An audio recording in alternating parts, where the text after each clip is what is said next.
परो धर्मो यतो भक्तिर्धोक्षजे अहेतुक प्रतिहता अयात्मा संप्रसीदति।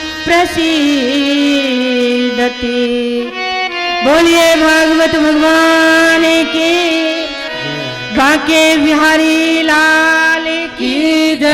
जय जय श्री राम।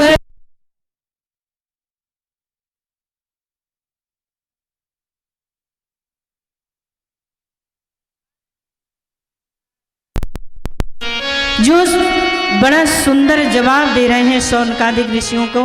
सवै पुंसाम परो धर्मो यतो भक्तिर्धोक्षजे अहेतुक प्रतिहता अयात्मा सम प्रसीदति। बिल्कुल ध्यान से सुनिएगा भक्तों। कहते हैं मनुष्य के कल्याण का सर्वोत्तम साधन यदि कोई है तो वो क्या है? भगवान श्री कृष्ण के चरणों में प्रीति का हो जाना। ये पहले प्रश्न का जवाब दे रहे हैं। कन्हैया के चरणों में अविरल प्रीति का हो जाना। और एक बात और ध्यान दीजिएगा, भगवान के चरणों में प्रेम तो करो, भक्ति तो करो, लेकिन उसके बदले में कुछ मांगो नहीं। भगवान से क्या मांगना भक्तों? कि रही मन बेनर मर चुके जो कहूँ मांगन जान, उनसे पहले बेमरे जिन मुख लिख सके कबीरा, जिन मुख लिख सकना। शास्त्र कहता है कि परमात्मा से भी कुछ मत मांगो। ध्यान दीजिएगा, भगवान से यदि हम कुछ मांगते हैं तो क्या परमात्मा को हम छोटा नहीं बना देते? क्योंकि जो हमारे हृदय में रहता है, आप लोग जान जाइए कि उससे भी कुछ छिपा हो सकता है। हमारी ब्रज की उपासना में तो तत् सुखे सुखतम, प्रभु तुम्हें जैसे खुशी हो उसी में हमारी प्रसन्नता है।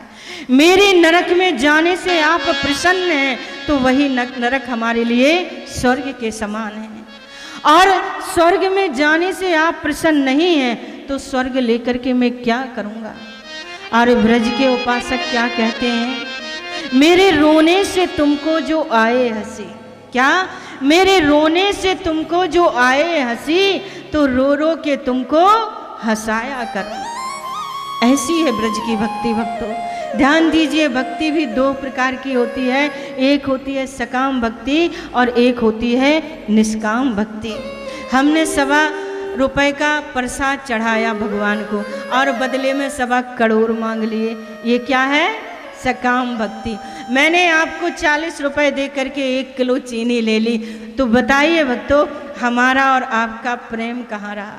मैंने आपको कुछ दे करके बदले में मांग लिया तो रिश्ता ही क्या रहा? और एक बात और, भगवान से मांगोगे तो धोखे में रहोगे। क्यों? क्योंकि मांगोगे तो उतना ही मिलेगा जितना मांगा है। यदि नहीं मांगा तो परमात्मा ने अगर अपने स्तर से दिया तो समझ लीजिए भगवान भक्तों कि हमारे स्तर से परमात्मा का स्तर निश्चित ही बड़ा है।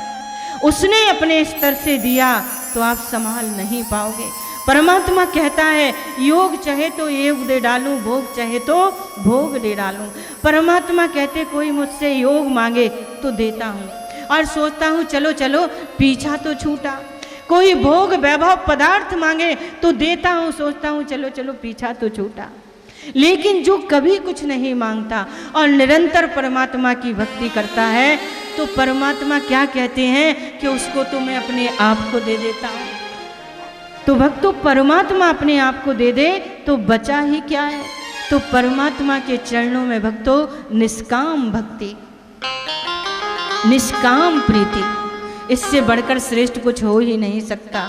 भरतलाल जी महाराज जब चित्रकूट जा रहे थे भक्तों राम जी को मनाने के लिए, तो गंगा नहाए, त्रिवेणी नहाए। महारानी गंगा ने प्रकट होकर के कहा भरत हम तुमसे बहुत प्रसन्न हैं, वरदान मांगो, क्या चाहिए? तो भरत जी महाराज ने क्या मांगा? उन्हें क्या क्या नहीं चाहिए ये पहले ही बोल दिया। क्या? अर्थ न धर्म न काम रुचि, क्या? अर्थ न धर्म न काम रुचि, गति न चाहूं निर्माण, जन्म जन्म रति राम पद, यह वरदान नान। मुझे धर्म नहीं चाहिए, मुझे अर्थ नहीं चाहिए, काम में हमारी रुचि नहीं है, केवल एक वरदान देना माँ, जन्म जन्म रति राम पद। जन्म जन्मांतर भगवान श्री राम के चरणों में प्रेम बढ़ता रहे, रति बढ़ती रहे। ऐसा ही प्रसंग भक्तों भागवत में भी आता है। श्रीमद् भागवत की कथा में भी प्रसंग आता है, जब प्रहलाद जी से नरसिंह भगवान प्रसन्न हो गए तो उन्होंने कहा, भगवान ने कहा प्रहलाद वरदान मांगो, क्या चाहिए? जो चाहोगे सो मिलेगा। बोले अगर तुमको ब्रह्मा बनना है तो बना दूंगा, शिव का लोक चाहिए तो दे दूंगा, इंद्र का सिंहासन चाहिए तो दे दूंगा।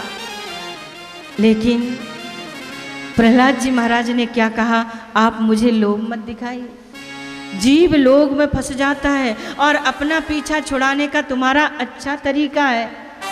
भगवान ने कही नहीं नहीं बेटा, तुम जो चाहोगे सो दूंगा, एक बार तुम मांग कर तो देख, तुझे शिवलोक चाहिए तो दे दूंगा, इंद्र का सिंहासन चाहिए तो दे दूंगा। तो प्रहलाद जी ने कहा देने से पहले 3 वचन तो भर दो, क्या पता मैं मांगने लगा और तुमने मना कर दिया तो? भगवान बोले विश्वास नहीं होता है, अरे कह दिया ना जो चाहिए सो मिलेगा। ब्रह्मा जी घबरा गए, शंकर जी थोड़ा घबराए लेकिन शांत हो गए, लेकिन इंद्र तो भक्तों बहुत बुरी तरह से घबरा गया। बोला हे भगवान ध्यान दीजिएगा, इंद्र का कोई भी तपस्या करे, इंद्र की गद्दी का पेंच सदा ही ढीला रहता है। हम लोग भी दादा बाबाओं से कथा में सुनते चले आए कि ऐसा भजन किया कि इंद्र का सिंहासन हिलने लगा। सभी देवता आपस में घबराने लगे। प्रहलाद जी के नेत्रों से आंसुओं की धारा बह चली और बोले प्रभु केवल एक ही वर देना। बोले क्या? कि जीवन पर्यंत मेरे हृदय में आपसे मांगने की कभी कोई कामना ही पैदा ना हो। भगवान के नेत्रों से भी अश्रुधारा निकल पड़ी और दौड़ करके प्रहलाद को हृदय से लगा लिया। बोलिए बांके बिहारी लाल की। अहेतुक प्रतिहता अयात्मा संप्रसीदते। ध्यान दीजिए भक्तों, निष्काम भक्ति कीजिए, सकाम भक्ति भी कोई बुरी नहीं है। कोई भगत जी थे भक्तों, मार्ग में जा रहे थे तो नारद जी मिल गए। कलयुग के भक्तों को अगर मांगने की लिस्ट दे दी जाए, छूट दे दी जाए, तो फिर तो कहना ही क्या है भक्तों। ये अगर 1 रुपए की कपूर की बाती भी जलाते हैं ना, तो मांगने की लिस्ट तैयार कर लेते हैं। कैसी?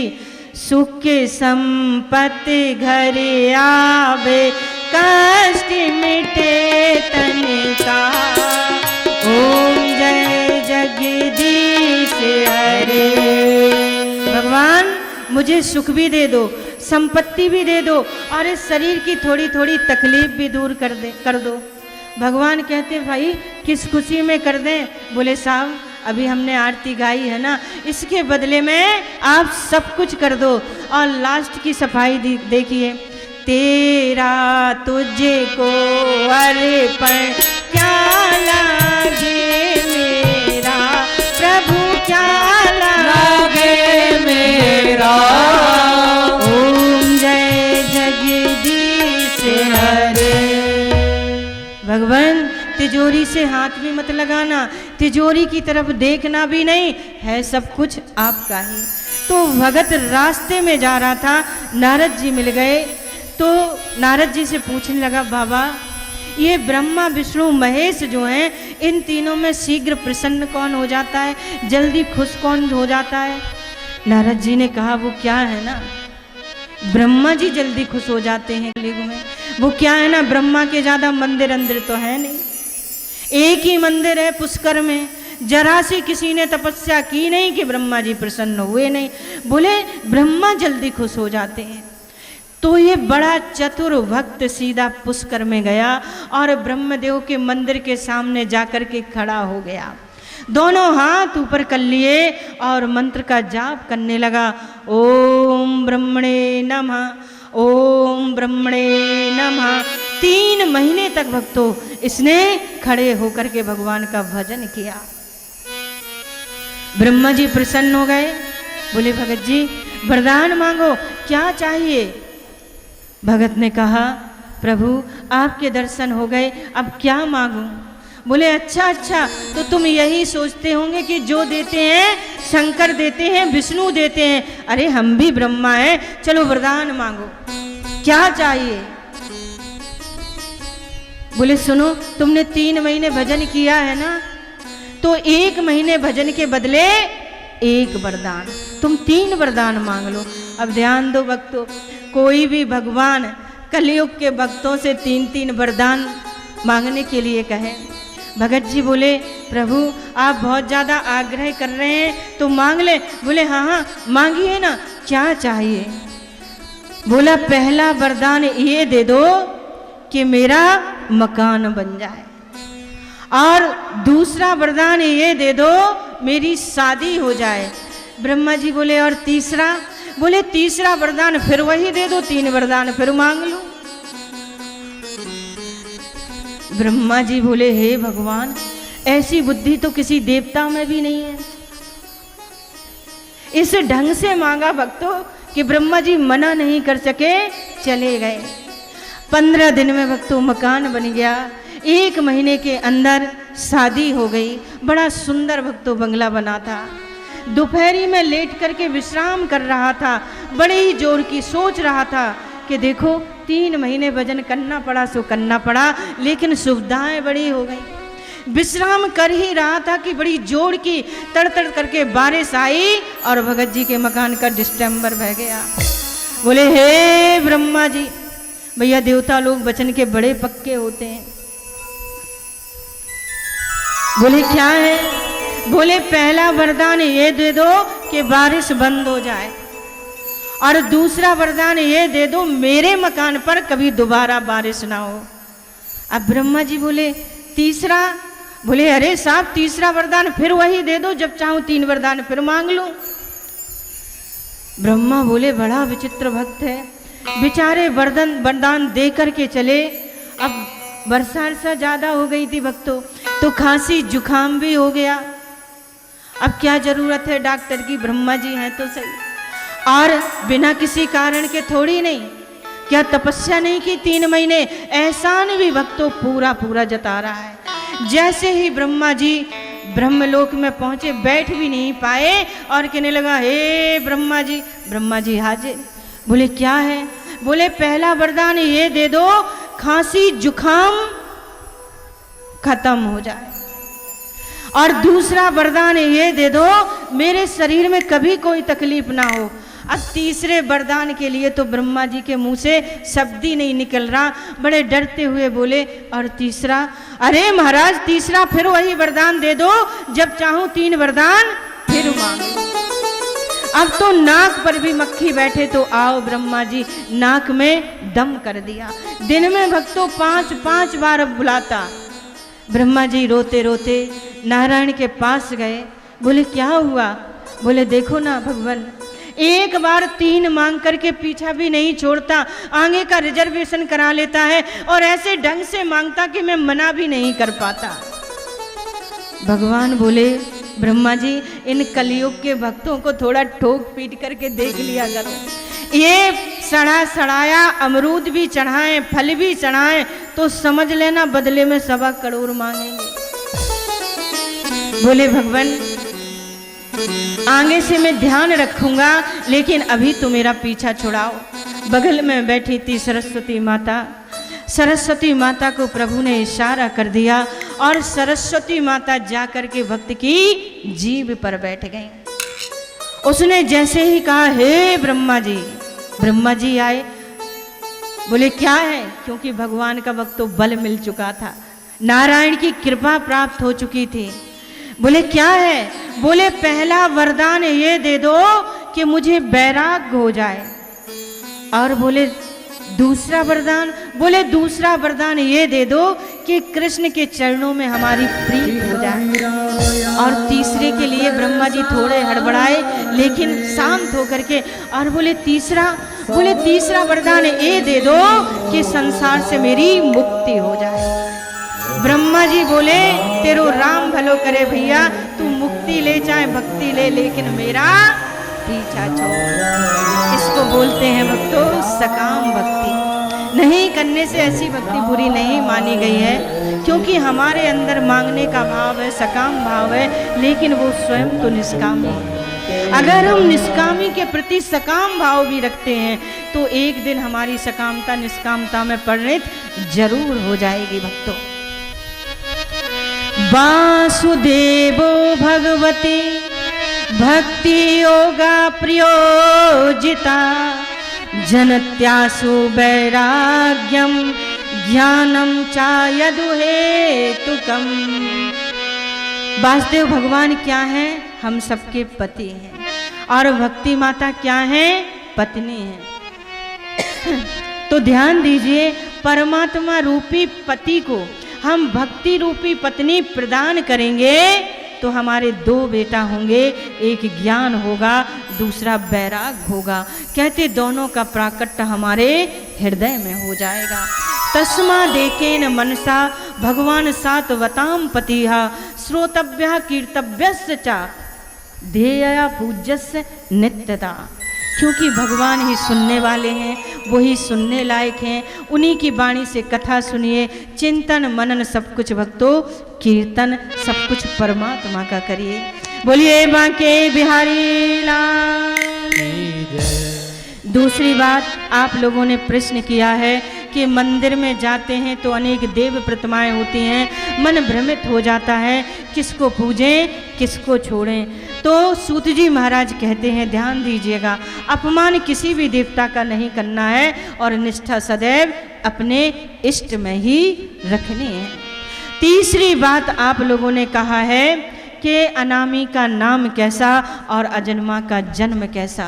तो सूत जी महाराज कहते हैं कि भक्ति में ये शक्ति है कि परमात्मा के अनंत नाम हो सकते हैं। परमात्मा केवल भक्तों भाव के बस में है। आप जिस नाम से परमात्मा को पुकारें, उस नाम को परमात्मा वेद के मंत्र से कोई कम उपमा नहीं देता है। और ध्यान दीजिएगा, अजन्मा का जन्म कैसा। तो ध्यान दो भक्तों, भगवान का जन्म नहीं होता है, भगवान का अवतार होता है। एते चांस कला पुंसा कृष्णस्तु भगवान स्वयं। भगवान के प्रमाणिक माने वाले जो अवतार हैं वो केवल 24 अवतार हैं, और 24 अवतारों में 2 ही अवतार श्रेष्ठ हैं, एक राम अवतार और दूसरा कृष्ण अवतार। एक बात कहें, कितनी भी जल्दी कथा करें लेकिन समय इतनी जल्दी निकल जाता है। हम सोच रहे हैं कि अपने गंतव्य स्थान पर पहुंच जाएं, लेकिन 7 तो बजने ही वाले हैं। बोलिए बांके बिहारी लाल की जय।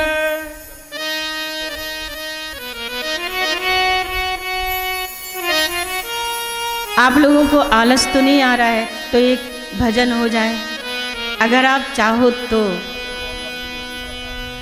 वैसे कथा लंबी हो जाएगी भक्तों। बोलिए बांके बिहारी लाल की जय। और ध्यान दीजिएगा, महर्षि वेदव्यास का भी श्रीमद् भागवत लिखने का केवल एक ही उद्देश्य था, किसी भी उपाय से किसी भी तरीके से ये मन भगवान श्री कृष्ण के चरणों में लग जाए। इसलिए भगवान श्री कृष्ण ने, इसलिए वेदव्यास जी महाराज ने 17 पुराणों की रचना कर डाली भक्तों। 17 पुराण लिख दिए, लेकिन मन में फिर भी शांति नहीं थी। एक दिन नारद जी महाराज का आगमन हो गया, उदास बैठे थे, सोच रहे थे क्या करें। नारद जी महाराज ने कहा, आप मुझे बड़े उदास लगते हैं। बोले प्रभु, मैंने इतने ग्रंथ लिख दिए लेकिन मन में अभी भी शांति नहीं है। पहले केवल भक्तों एक ही ग्रंथ था, कौन सा? ऋग्वेद। वेद व्यास जी महाराज ने ऋग्वेद को 4 भागों में वर्णित किया। ऋग्वेद, यजुर्वेद, अथर्ववेद, सामवेद। लेकिन वेदों की भाषा बड़ी क्लिष्ट है, तो उसी के आधार पर 17 पुराणों की रचना की, जिसमें विष्णु पुराण बड़ा सर्वोत्तम माना गया है। लेकिन मन में शांति नहीं। तो नारद जी महाराज ने समझाया, आप बड़े उदास लगते हैं, क्या बात है? बोले इतने पुराण लिख दिए। बोले नारद जी, बोले बुरा ना मानो तो एक बात कहें। बोले कहिए ना। बोले एक बड़ा सुंदर सरोवर है, और सरोवर में बड़े सुंदर सुंदर कमल के फूल खिल रहे हैं, नीला नीला जल चमक रहा है, और मेरा मन क्या हुआ जल को देख करके कि इसमें डुबकी लगा लें। लेकिन जैसे ही मैं उसमें घुसा, सरोवर में घुसा, तो घोंटू घोंटू कीचड़ में फंस गया। मैंने कहा राम राम राम, ये तो ऊपर से ही सुंदर दिखता है, अंदर तो इसके कीचड़ भरा हुआ है। तो कीचड़ भरे हुए सरोवर में कौवे तो आकर के स्नान कर सकते हैं, लेकिन जो हंस हैं, मोती चुगते हैं, वो कभी इस सरोवर में नहीं आएंगे। आपने इतने ग्रंथ लिखे हैं, बिल्कुल सत्य कहा, लेकिन इन ग्रंथों में बलि प्रथा का भी विधान लिख दिया। हंसों के समान जो परम वैष्णव हैं, जब तक ये नहीं पढ़ेंगे, उनकी आत्मा को शांति नहीं मिलेगी, तो आपको भी शांति नहीं मिलेगी। इसके लिए आपको एक कार्य करना होगा। बोले क्या? बोले श्रीमद् भागवत को लिखिए। वेदव्यास जी महाराज ने कहा, अब इतनी शरीर में शक्ति नहीं है, सामर्थ्य नहीं है, बुढ़ापा आ गया है। बोले संतों के चरणों का आशीर्वाद ले लो, सारे कार्य सुमकता से हो जाएंगे। फिर भी समझ में नहीं आया तो अपने पूर्व जन्म का विस्तार सुनाया है। बोले मैं पिछले जन्म में दासी का बेटा था, लेकिन भगवान की कृपा से अगले जन्म में मैं नारद बना। तो तुम क्यों नहीं, बड़ा विस्तार से है भक्तों, लेकिन क्या करें, कभी दोबारा मौका मिला तो ये कथाएं और विस्तार से सुनाएंगे, नहीं सुना पा रहे हैं। तो बोलिए बांके बिहारी लाल की जय। तो बोले संतों के चरणों का आश्रय ले लेने से भगवंत कृपा आपको कभी छोड़ करके नहीं जा सकती। जब मैं नारद बन सकता हूँ अगले जन्म में, तो तुम भागवत क्यों नहीं लिख सकते? नारद जी की समझ वेदव्यास जी महाराज ने समझी भक्तों। नारद जी महाराज ने 3 उंगली वेदव्यास के हृदय से लगाई, और उनके हृदय में जो चतुर्श्लोकी भागवत प्रकट थी नारद जी के हृदय में, क्योंकि नारायण के पास में जो भागवत थी वो उन्होंने ब्रह्मा जी को दी। और जब नारद जी महाराज ने ब्रह्मा को प्रणाम किया, तो वही चतुर्श्लोकी भागवत ब्रह्मा जी ने नारद जी को दे दी। और आज वही श्रीमद् भागवत नारद जी महाराज ने अपने हृदय से 3 उंगली लगाई, और 3 उंगली वेदव्यास के हृदय से लगाई। उनके अंतस्थ में जो भागवत प्रकट थी, सीधी की सीधी उनके हृदय में प्रकट हो गई। बोलिए वेदव्यास जी भगवान की, श्रीमद् भागवत महापुराण की। संतों ने, ध्यान दीजिएगा भक्तों, वेदव्यास जी महाराज ने गणेश जी महाराज की कृपा से इसी भागवत को भक्तों 18,000 श्लोकों में परिणित कर दिया, लिख दिया। लेकिन जब भागवत लिख गई तो सोचने लगे, ये भागवत मैं सुनाऊं किसको? ये भागवत सुनने का वही अधिकारी है। हृदय से आवाज आई, जिसने काम क्रोध और लोभ को जीता हो। तो फिर सोचा कि काम क्रोध लोभ को किसने जीता? तो हृदय रूपी आकाश से आकाशवाणी हुई, बोले इसके लिए तो तुम्हारा बेटा जो सुखदेव है, उसने काम क्रोध लोभ को जो जीता है। तो मालूम है सुखदेव स्वामी ने जब से भागवत सुनी जन्म लेकर के, जब से वो वन में चले गए, भगवान श्री कृष्ण के ध्यान में निमग्न हैं। तो वेदव्यास जी महाराज ने क्या किया? अपने चेलों से, अपने शिष्यों से कहा, सुंदर सुंदर मंत्र को रटा करके भेजा। बोले जाइए और मेरे बेटे के सामने इन मंत्रों को गाइए, शायद उसकी समाधि खुल जाए। बड़े सुंदर मंत्र रटा रटा करके भेजे। उनकी निद्रा खुली, समाधि खुली। दौड़े दौड़े पिता के पास में आए। बोले आगे सुनाइए ना, और क्या है? बोले यदि तुमको ये सुनना है तो इसके लिए तुम्हें वेदांत पढ़ना होगा, क्योंकि वेदव्यास जी महाराज जानते हैं, यदि मैं तो जानता हूं कि मेरे बेटा ने काम क्रोध लोभ को जीता है, लेकिन मैं स्वयं कहूंगा कि जीता है तो दुनिया कहेगी अपने बेटा की आप ही बड़ाई करते हो। यदि जनक महाराज इसको सिद्ध कर दें कि सुखदेव ने काम क्रोध लोभ को जीता है तो दुनिया मानेगी। तो वेदांत पढ़ने के बहाने जनक जी महाराज के द्वार पर भेजा, दरबार में भेजा और कहलवा दिया, जनक जी महाराज वेदांत पढ़ने के बहाने में सुखदेव को भेज रहा हूं, काम क्रोध लोभ की परीक्षा ले लेना। कहते हैं भक्तों, सारी परीक्षाओं में सुखदेव स्वामी पास हो गए। पास क्या हो गए, वो तो साक्षात ब्रह्म स्वरूप थे। राजा जनक उनके चरणों में गिन करके रोने लगे, बोले आप तो स्वयं वेदांत का सतत हस्ताक्षर हो, मैं आपको वेद नहीं पढ़ा सकता। रो करके बोले जो स्वयं वेद हो मैं उसे क्या वेद पढ़ाऊंगा। सिद्ध कर दिया सुखदेव स्वामी ने। ध्यान दीजिए, जब राजा परीक्षित को 7 दिन की मृत्यु का श्राप लगा, कोई भी ये निर्णय नहीं कर सका कि मात्र 7 दिन में वेदव्यास परीक्षित महाराज को कैसे मुक्ति मिलेगी। तो यही भगवान के परम लाडले भक्त आए और ऐसा व्याख्यान किया कि 7वें दिन ही परीक्षित को मोक्ष मिल गया। इधर संतों ने प्रश्न कर दिया, महाराज ये परीक्षित महाराज कौन है, हम जानना चाहते हैं। जब सुखदेव स्वामी का जीवन इतना सुंदर निर्मल है तो परीक्षित का जीवन कोई कम तो नहीं होगा। सूत जी महाराज ने कहा, ऋषियों मैं परीक्षित की कथा सुनाना जरूरी नहीं समझता, लेकिन सुनाऊंगा। क्यों सुनाऊंगा? क्योंकि बक्षे कृष्ण कथोदयम, परीक्षित के जन्म की कथा से परमात्मा की कथा प्रकट हो रही है। जो पांडवों का वंश है भक्तों, बड़ा सुंदर वंश है। परीक्षित महाराज का जन्म हुआ, जन्म प्रसंग भी बड़ा अद्भुत है, ज़्यादा विस्तार नहीं करेंगे, केवल इतना ही कहेंगे कि जब महाभारत का युद्ध चल रहा था, जाड़े के दिनों में, जनवरी फरवरी दिसंबर जनवरी का ही महीना रहा होगा, तो भीषण ठंडे।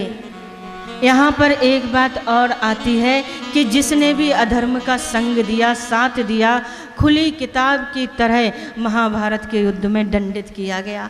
चाहे वो भीष्म पितामह हो, कृपाचार्य हो, द्रोणाचार्य हो, जिसने भी अधर्म का संग दिया उसको दंडित किया गया। केवल कौरवों में भक्तों एक ही बचा था, दुष्टराज दुर्योधन। भीम ने अपने गदा के अचूक प्रहार से अंतिम युद्ध हुआ था, दुर्योधन की जंघा को तोड़ दिया था। कुरुक्षेत्र के मैदान में एक ही बचा है और जिंदगी के दिन गिन रहा है, मृत्यु के दिन गिन रहा है। उधर से अश्वत्थामा निकला। अश्वत्थामा ने दुर्योधन को देखा, पास में आए और बोले, मित्र तुम्हारी यह दुर्दशा किसने की है? दुर्योधन ने कहा, मित्र आज तक मैंने तुमसे कभी कुछ मांगा नहीं था, लेकिन आज मांगता हूँ। बोले क्या? बोले तुम 5 पांडवों को मार दोगे ना तो मैं समझूंगा मुझे सब कुछ मिल गया। अश्वत्थामा बोला, ये कौन सी बड़ी बात है, अभी जाता हूँ, इसी तलवार से पांडवों के सिर काट करके ले आऊंगा। अंधियारी रात्रि अश्वत्थामा ने प्रतिज्ञा की है, लेकिन जिसका रक्षक कन्हैया हो भक्तों, उसको कोई मार सकता है क्या? अंधियारी रात्रि अश्वत्थामा ने प्रतिज्ञा की, तलवार लेकर के आया। आज रात्रि में 12 बजे के करीब अर्जुन की नींद खुली। अर्जुन ने देखा द्वार पर द्वारकेश खड़े हैं छड़ी लेकर के। अर्जुन सो रहे थे, उठ करके आए, चरणों में गिर करके बोले, केशव आप सोए नहीं? भगवान ने कहा, अर्जुन तुमको नींद आती है? बोले वो तो आएगी ही। अरे बिगड़ेगी तुम्हारी, बनेगी तुम्हारी, हम तो तान दुपट्टा सोएंगे ही। लेकिन भगवान ने कह दिया ये जगह तुम्हारे लिए सुरक्षित नहीं है।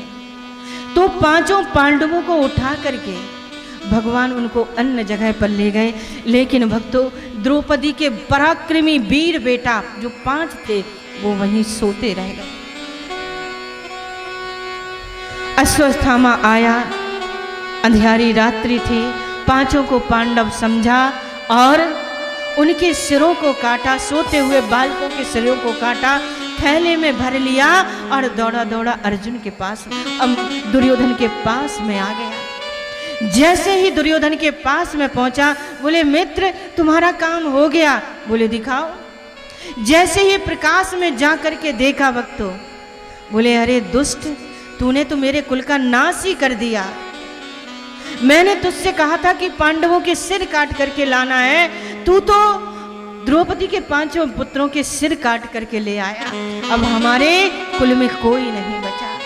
ध्यान दीजिए, कौरव और पांडव कोई अलग वंश नहीं है, वस्तुतः एक ही वंश है। पांडु के पुत्र होने के कारण ये पांडव कहलाए, वस्तुतः कौरव और पांडव एक ही वंश है। ऐसा भक्तों दिल में आघात हुआ, ऐसा कष्ट हुआ कि एक मिनट में पृथ्वी पर गिरा और प्राण निकल गए। 1 मिनट में मर गया। लेकिन ध्यान दीजिए, निरपराध बच्चों को कोई मार दे, उसकी माँ की हालत क्या होगी।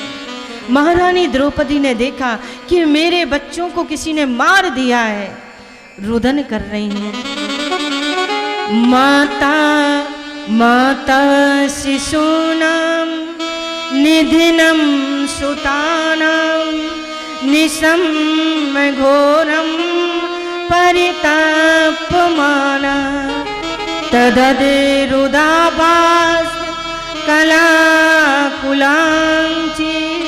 ताम सांतनाय कृतमाली। द्रौपदी खड़ी हो जाती है भक्तों और जमीन पर गिर जाती है।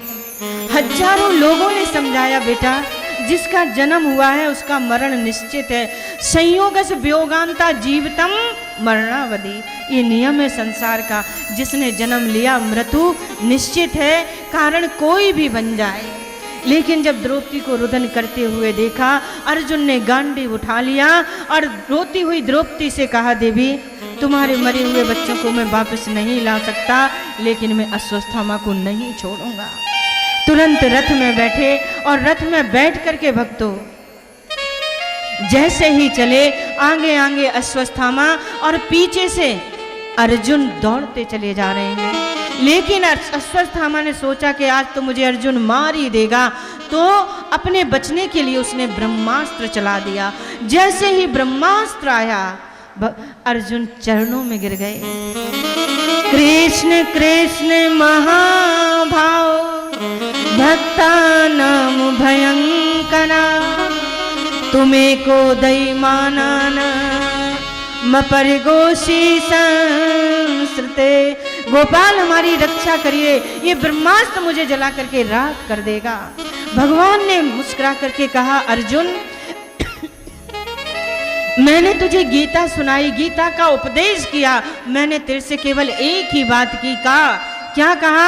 तस्मात् सर्वेषु कालेषु मां मनुस्मर युद्ध चा। केवल प्रत्येक परिस्थिति में तुम केवल युद्ध करो, केवल युद्ध करो, कर्म करो। ध्यान दीजिएगा, हम केवल युद्ध करेंगे, परमात्मा का स्मरण नहीं करेंगे तो भी हमारी जीत नहीं होगी।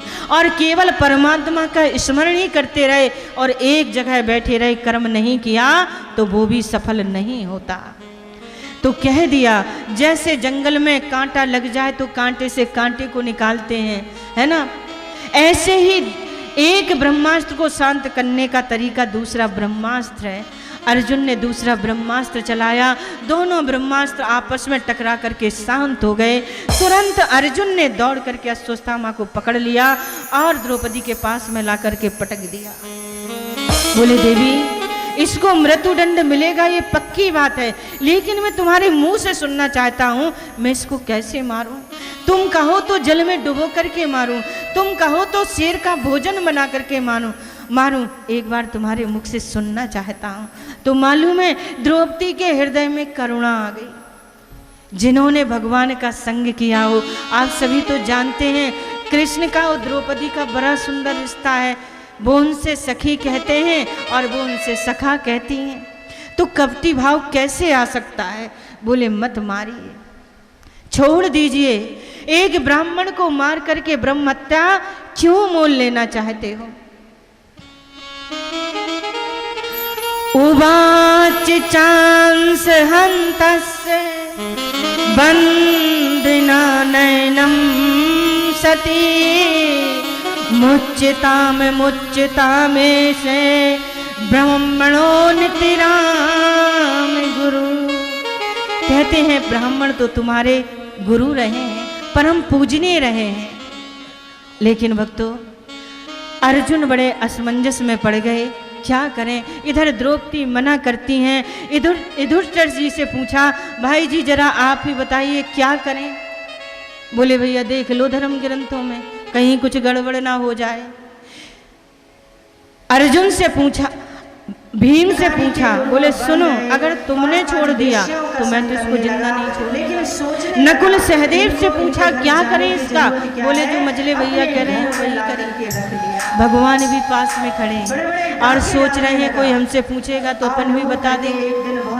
भगवान श्री कृष्ण के चरणों में गिर करके बोले, प्रभु मेरी समझ में नहीं आता है, मैं क्या करूं क्या ना करूं, आप बताइए। तो मालूम है भगवान ने क्या कहा, ये ब्राह्मण है बिल्कुल मत मारिए, ये बाल हत्यारा है बिल्कुल मार दीजिए। क्या कह रहे हैं, ब्राह्मण है बिल्कुल मत मारिए और बाल हत्यारा है बिल्कुल मार दीजिए। भीम बोले तुम जैसे 10-20 न्यायाधीश हो जाएं तो पूरी न्याय व्यवस्था ये चरमरा जाएगी। अरे ये क्यों नहीं बताते कि मारे कि छोड़ें। भगवान बोले जिस अर्जुन को मैंने गीता सुना दी है ना अब वो ही जाने। और भगवान भी शांति से खड़े हो गए, अब मारना भी नहीं है छोड़ना भी नहीं है।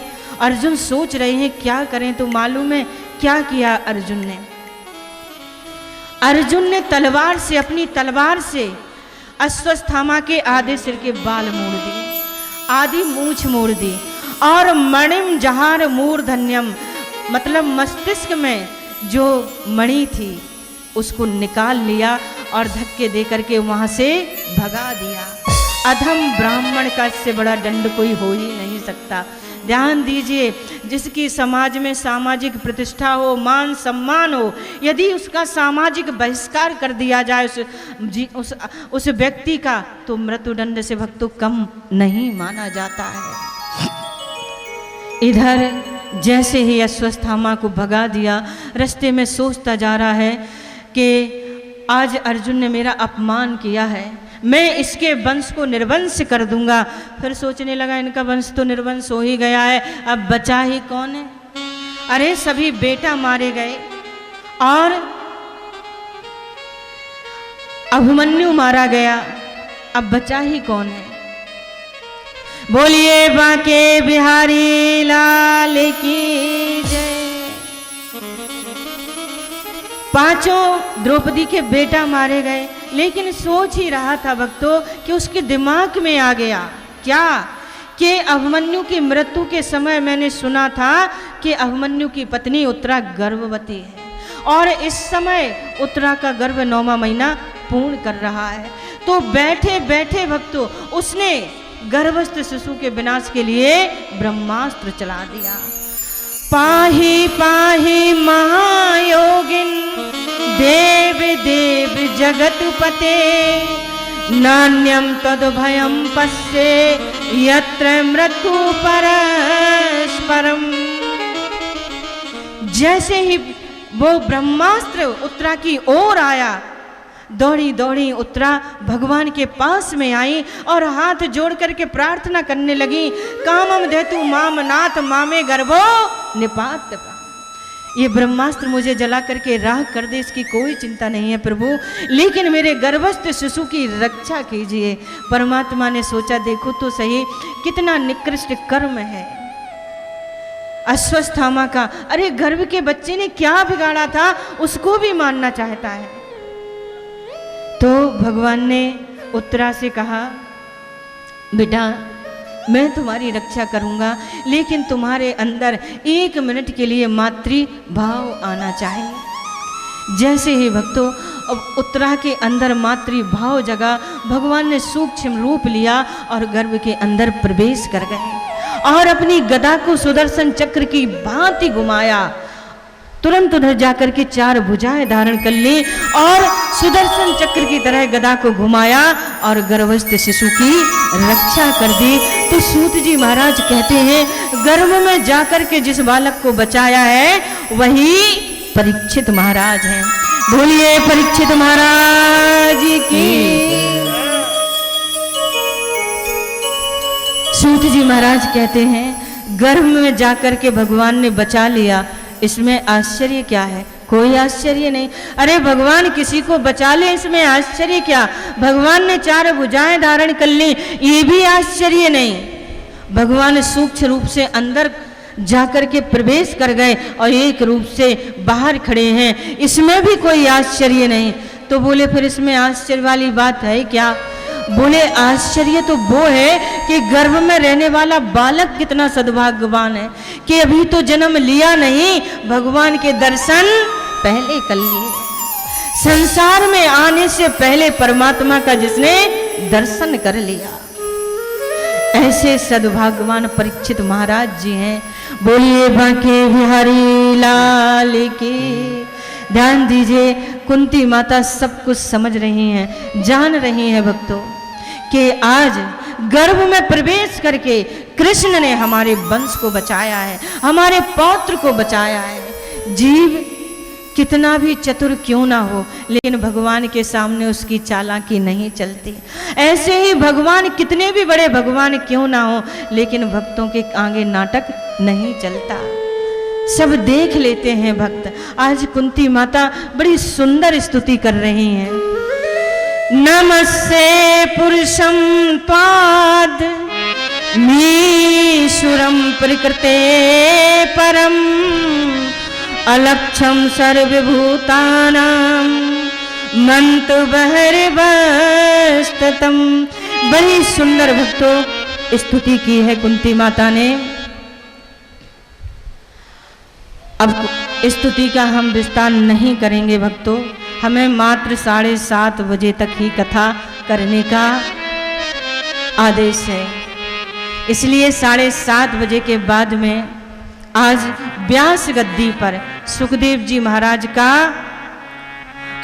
महाराज व्यास गद्दी पर विराजित हो जाएंगे, क्योंकि कल से जो मूल भागवत है वो प्रारंभ हो जाएगी।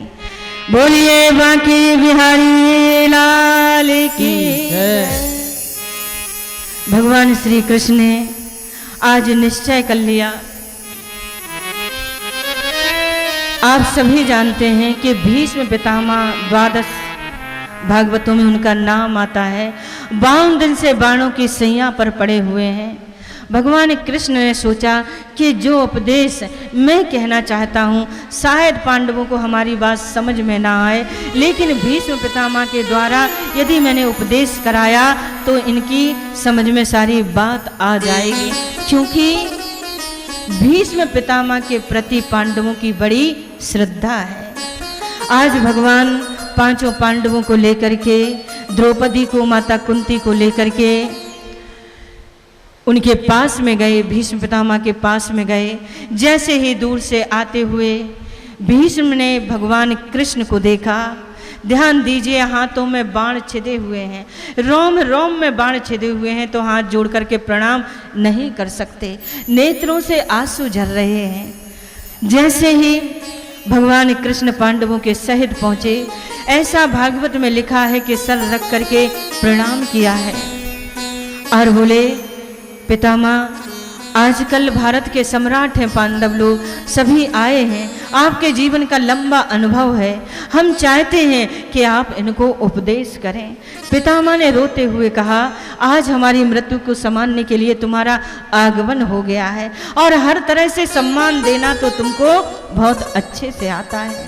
पांडवों को देखते हुए, श्री कृष्ण को निहारते हुए और तिरछी नजर से द्रौपदी को देखते हुए उपदेश प्रारंभ किया है। दान धर्मान राज धर्मान मोक्ष धर्मान विभागसा स्त्री धर्मान भगवत धर्मान समासव्यास योगिता। आज भीष्म पितामह जी कहते हैं, बेटा मैं तुम्हें आज अपने मन की बात कहता हूँ। तुम सभी, ये भक्तों उपदेश जो है आप सभी ग्रस्तों के लिए है। ये जितनी भी कथाएं हैं, जितने भी उपदेश हैं, हम सभी के लिए है। कहते हैं कि तुम सभी ग्रस्त हो, इसलिए गृहस्थ जीवन का कर्तव्य क्या है कि अधिक से अधिक मेहनत करके ज्यादा से ज्यादा धन कमाया जाए। क्या? अधिक से अधिक धन कमाया जाए और उस धन का 10वां हिस्सा दान के लिए निकाला जाए। ध्यान दीजिए भक्तों, आप 1000 रुपये रोज कमाते हैं तो 100 रुपये दान के लिए पहले ही निकाल दो, निकाल देने चाहिए भक्तों, क्योंकि दान करने से धन बढ़ता है, घटता कभी नहीं है। जिनने दान किया है अपना 10वां हिस्सा, उनके जीवन में कभी गरीबी नहीं आई है। और इसके लिए मैं किसी और का उदाहरण नहीं देंगे, हम बनिया समाज का उदाहरण देंगे। बनिया समाज के घर में भक्तों लक्ष्मी जी सदा सदा के लिए विराजित हैं, ब्राह्मणों के घर में नहीं है, बनियों के घर में है। क्यों? क्योंकि ना तो वो किसी से लड़ते हैं ना झगड़ते हैं, और दान देने में, धर्म के कार्य कराने में वैसे एक पैसा नहीं देंगे, लेकिन अच्छी जगह है, सुयोग्य जगह है तो वहां पर देने में कभी चूकते भी नहीं है भक्तों, और कभी लड़ाई झगड़ा करते भी नहीं हैं। बड़े प्रेम से सबसे बोलते हैं, प्रेम से मिलते हैं। और हम लोगों की आदत क्या है कि जरा सा तुमने कुछ कहा नहीं, क्रोध पहले आ जाता है। तो वैश्यों के पास में, बनियों के पास में लक्ष्मी जी का सदुपयोग है, क्योंकि वो अपना 10वां हिस्सा निकालते हैं और ऐसे ही धार्मिक कार्यों में व्यय करते हैं। और एक बात बताएं, लक्ष्मी जी 2 तरीके से आती हैं सभी के घर में। एक तो वो उल्लू पर बैठ करके आती हैं, आप कितना भी धन कमाएं वो व्यर्थ के कार्यों में ही जाता है, उससे कभी बरकत नहीं होती है। और एक लक्ष्मी जी कैसे आती हैं? नारायण के साथ में आती हैं।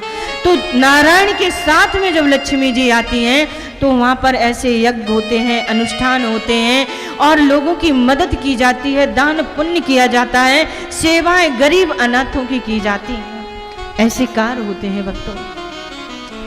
और एक बात और, लक्ष्मी जी को चंचला भी कहा गया है भक्तों। यदि आपने लक्ष्मी जी को रोक लिया, दान नहीं किया, तो दूसरी तरह से निकलना उनका शुरू हो जाएगा। या तो आपके शरीर में कोई ऐसी बीमारी आ जाएगी कि आप इलाज कराते कराते परेशान हो जाएंगे, क्योंकि धन को तो निकलना है, रुकना ही नहीं है। अगर आपने सदुपयोग नहीं किया तो वो आपकी बुद्धि को विकृत किए बिना नहीं रह सकता। हम लोग तो कहीं कहीं कथाओं में जाते हैं, कहते हैं साधना जी ये मेरा बेटा 50 साल का है, तुतला करके बोलता है, आशीर्वाद कर दीजिए।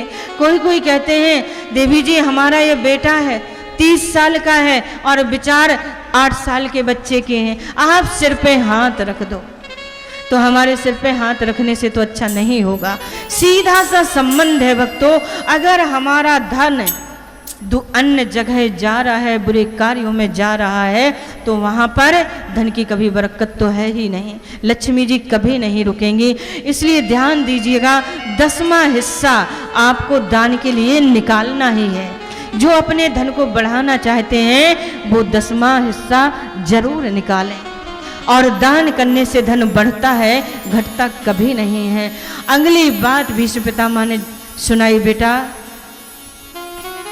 तुम सभी गृहस्थ हो तो एक बात का उपदेश में, बातें तो बहुत हैं, एक बात और विशेष तौर से कही गई है कि कभी अन्याय होते, पाप होते हुए नहीं देखना। और कलयुग में तो ये विशेषता है भक्तों, पहले लोग पाप होते नहीं देख सकते थे। अगर घर में किसी ने पत्नी को मार दिया तो पूरा घर खड़ा हो जाता था, पूरा घर सहयोग करता था, डरता था पति कि हम हाथ नहीं लगा सकते। यानी औरत की कितनी इज्जत थी, सभी की इज्जत थी। लेकिन आज भक्तों पाप होते हम लोग चौड़े में देखते हैं, केवल कभी पुलिस के भय से, कभी हम पर मुकदमा दायर ना हो जाए, कभी हमारे ऊपर संकट ना हो जाए, केवल यही सोच करके छोड़ देते हैं, अरे मेरा तो इससे कुछ लेना देना नहीं है। लेकिन हम लोग अगर इसका बहिष्कार करते हैं, लोगों की मदद करते हैं भक्तों, तो इससे बढ़कर के कोई सेवा हो ही नहीं सकती। जितने हम पीछे चले गए हैं उतने आगे आ सकते हैं। भोले बाके बिहारी लाल की जय। लेकिन भीष्म पितामह महाराज ने अब कह दिया, मैं तुम लोगों को कोई बात नहीं बताऊंगा, बस दो दो बातें मैं अपने कन्हैया से करना चाहता हूँ। अपनी मन की वृत्तियों को भीष्म पितामह ने अंतर्मुखी किया और भगवान से कहा, प्रभु, भगवान ने कहा तुम्हें कुछ कहना है क्या? बोले हाँ कहना है। भीष्म पितामह बोले कहना है? बोले क्या? बोले मेरी एक बेटी है और मैं चाहता हूँ उस बेटी की शादी आपके साथ में हो जाए। अर्जुन बोले इनकी तो शादी ही नहीं हुई, बेटी एटी कहाँ से आ गई? भीष्म पितामह ने कहा, अर्जुन टेढ़ी टांग वाला मुरली वाला अच्छे से जानता है कि मेरी बेटी कौन है। इतिमति रूप कल्पता वितृष्णा। भीष्म कहते हैं कि मेरी बेटी का नाम बुद्धि है। इतिमति यानी बुद्धि रूपी पुत्री को मैं कृष्ण रूपी पति को समर्पित करना चाहता हूँ। ध्यान दीजिएगा भक्तों, जब तक बुद्धि भगवान के चरणों की अनुरागी नहीं रहती है तब तक वो संसार में भटकती है, लेकिन भगवान के चरणों में जब लग जाती है तो उसका भटकाव खत्म हो जाता है। कहते हैं इतनी सौंदर्यता से परिपूर्ण रूप तो मेरी बेटी को मिल ही नहीं सकता है। एक एक लीला भीष्म पितामह जी को भगवान की याद आती है और बोले और कोई इच्छा है? बोले बस एक इच्छा और है। आपने कौरव पांडवों के युद्ध में देखा होगा कि भगवान श्री कृष्ण के पास में जब दुर्योधन और अर्जुन गए तो उन्होंने कह दिया था मेरे पास दो चीजें हैं, एक जगह तो मैं हूं, एक जगह हमारी सेना है। किसको क्या चाहिए? तो दुर्योधन ने सेना मांगी थी और अर्जुन और कृष्ण ने कह दिया था कि जिसकी तरफ मैं रहूंगा मैं युद्ध नहीं करूंगा, केवल रहूंगा। तो जब कौरव पांडवों का युद्ध प्रारंभ हो गया, इधर कौरवों के सेनापति बनकर के भीष्म पितामह जी आए और इधर से भगवान श्री कृष्ण अर्जुन के रथ को चलाते हुए आए। सामने भगवान को देखा भीष्म ने, तो भीष्म ने भगवान को देख करके आज प्रतिज्ञा कर ली क्या कि आज जो हरिये न शस्त्र गाऊं तो आज गंगा जननी को सांत्वन पुत्र न कहा। भीष्म पितामह ने प्रतिज्ञा कर ली आज मैंने भीष्म को, आज मैंने कृष्ण को अगर अस्त्र शस्त्र ग्रहण नहीं कराया तो मैं शांतनु बिहारी नहीं, गंगा का पुत्र नहीं। ऐसे बाणों की बौछार कर दी कि अर्जुन समझ ही नहीं पाए, बाजूबंद टूट गया, कवच टूट गए और अर्जुन पसीने पसीने होकर के रथ के पीछे बैठ गए। दो बाण ऐसे चलाए भगवान के चरणों में आकर के लगे। इधर कृष्ण ने सोचा कि ये तो भीष्म आज हमारे अर्जुन को मार ही डालेगा। अर्जुन से बोले अर्जुन अर्जुन देखो तो सही, ये तुम्हें मारने के लिए बाण चला। बोले प्रभु मैं क्या करूं, मेरा कोई बस नहीं चल रहा है। बाणों पर बाण, बाण पर बाण। भगवान ने देखा कि आज तो मेरे अर्जुन को ये मार ही देगा।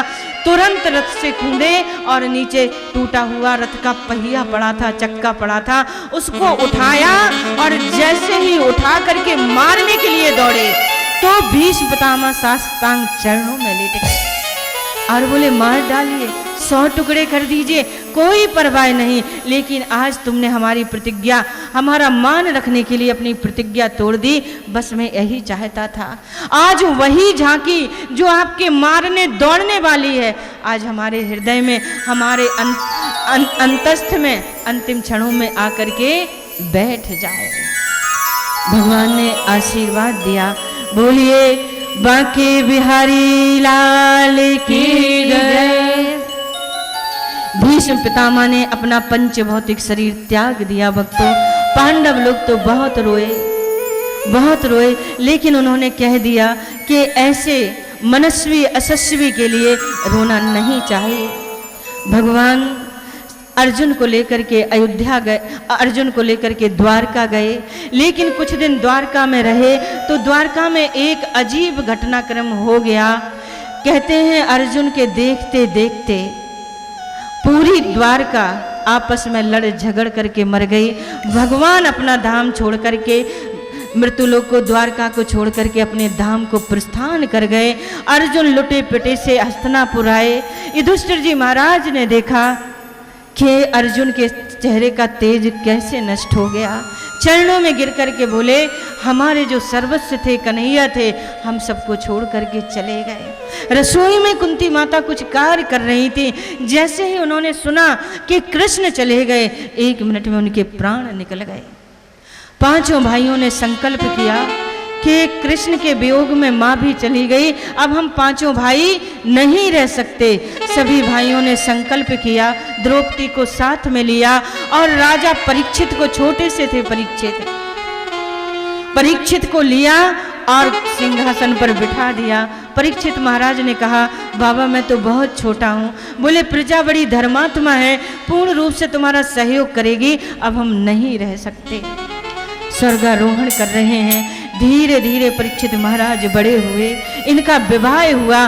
पत्नी का नाम इरावती है और इनके बड़े बेटे का नाम जनमेजय है। भक्तों,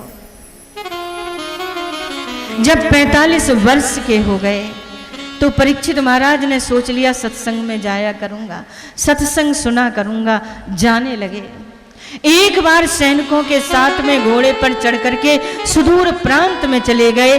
सुदूर प्रांत में भक्तों ऐसा भटकाव हुआ कि परीक्षित कहीं चले गए और सैनिक कहीं चले गए।